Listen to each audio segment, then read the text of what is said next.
Да простят меня все туристы, но я вот туда пойду, на тот перевальчик. Не пойду я вокруг Тхача.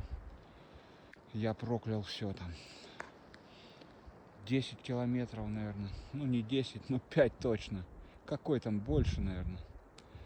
Вот он перевальчик, который этот ветреный тот. Он тут видит, ну, прям. Ну, конечно, вниз придется спуститься, потом вверх подняться. Ничего страшного. Все пучком. Зато там вот эти вот по пояс снег, это капец, даже снегоступы не спасли.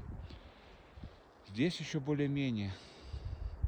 А вот там вот, где после Осетинского, где-то километр. Километр до вот этих скалок, где подъем на скалке.